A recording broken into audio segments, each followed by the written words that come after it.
Oke teman-teman, di video kali ini saya akan membahas berita terbaru seputar kasus Tom Lembong ya, yang menyeret nama Kaisang Pangarep. Jadi, di sidang beberapa hari yang lalu, Tom Lembong itu mulai buka-bukaan bahwa hasil dari impor gula dulu itu memang sesuai kebijakan aturan pemerintah pada saat itu.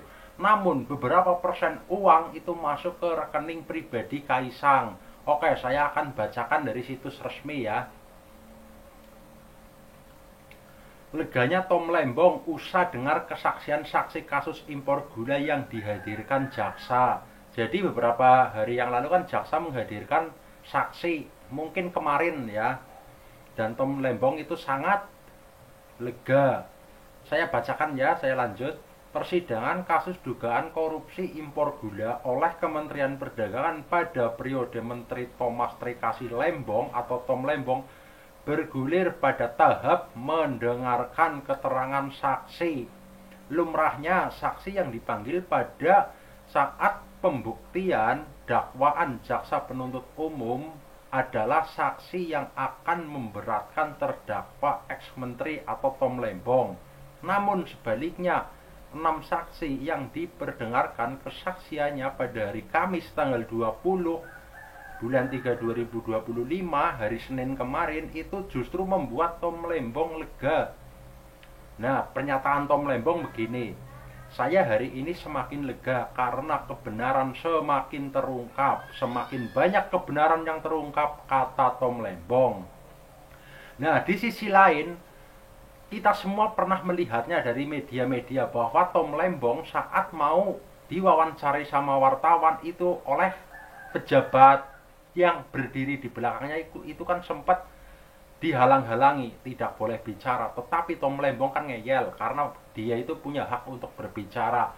Nah, terus di sidang kemarin Tom Lembong itu media dilarang untuk live karena Tom Lembong sedang buka-bukaan bahwa memang impor gula itu sesuai prosedur pemerintah pada saat itu presidennya Jokowi.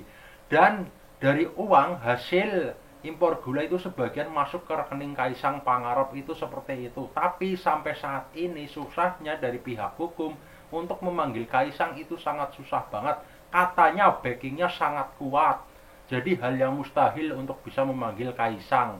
Seperti itu. Oke, saya lanjutkan. Dari Kementerian Perindustrian ada perencanaan ahli muda Direktorat Industri Makanan, Hasil Laut dan Perikanan Cecep Sepun Rahman dan kasih standarisasi Direkomendasi Makanan, Hasil Laut dan Perikanan Edi Endar Sirono. Sedangkan dari Kemendag terdapat Direktur Impor Kemendag, mantan Kasubdi 2, Importasi Produksi Pertanian, Kehutanan dan Perikanan Kemendag. Jadi Kemendag itu mengimpor hasil-hasil dari perikanan.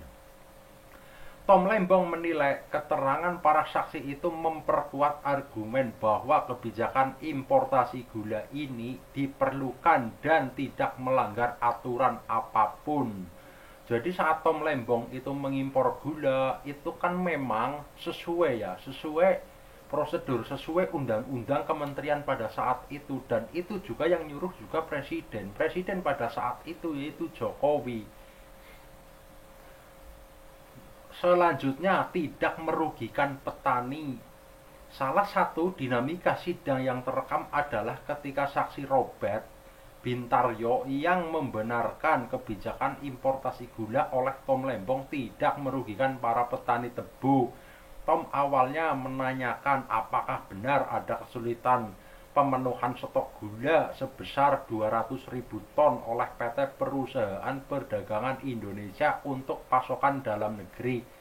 Dia menanyakan hal seperti itu, namun tidak ada kerugian apapun, malah justru menguntungkan. Dan yang tidak menguntungkan, uangnya itu masuk ke rekening Kaisang Pangarep, itu yang tidak menguntungkan. Jadi Kaisang yang diuntungkan, tetapi Tom Lembong yang dikambing hitamkan. Ini narasi saya seperti ini ya. Semoga lambat laun kasus-kasus ini akan terbuka. Kebenaran memang akan mencari jalannya sendiri. Dan semua orang-orang yang bersalah di pemerintahan dalam waktu dekat semoga bisa cepat terbongkar. Untuk video saya kali ini sekian aja dulu. Kalau ada kritik dan saran silahkan tulis di kolom komentar. Oke?